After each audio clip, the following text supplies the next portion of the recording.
In today's video, I'm going to teach you how to fix Hostinger 403 Forbidden Error, new 2026 guide. A 403 forbidden message means your browser reached your server, but the server refused access. The good news is it's usually a configuration issue, and we'll walk through a clean checklist to get your site back online. First, confirm your domain's A record. It should point to the IP address of your Hostinger hosting plan. If your domain is managed outside Hostinger, sign in to your domain registrar and update the A record there. After saving changes, remember that DNS updates aren't instant. They can take up to 48 hours to fully propagate worldwide, and it's normal to see the site work in some locations before others. During this window, avoid making rapid changes. Give DNS time to settle.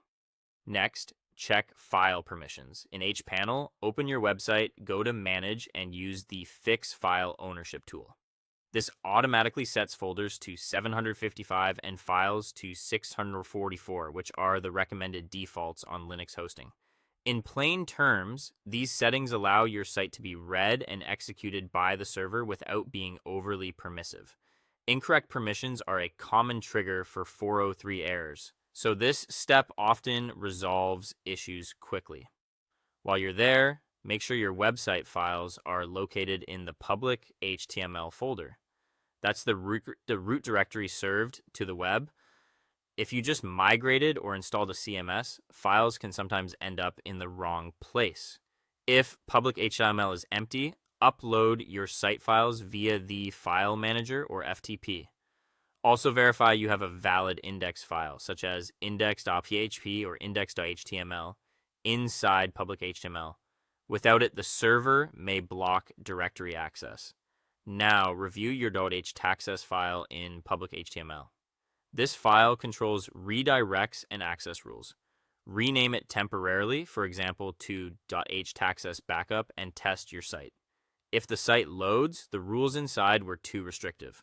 Open the file and carefully review or remove directives like deny from all that block access globally and loosen overly strict conditions added by security or WordPress plugins. Always keep a backup before editing so you can revert if needed. Finally, check your access logs in hPanel. Under Analytics, then Access Logs. Look for repeated 403 entries, blocked resources like CSS or PHP files, or patterns tied to a specific IP or user agent. This helps pinpoint whether a rule, a plugin, or a missing file is causing the block. Follow these steps in order, give DNS time to propagate, and your 403 error should be gone. If this helped, like, subscribe, and hit the bell for more step-by-step tutorials.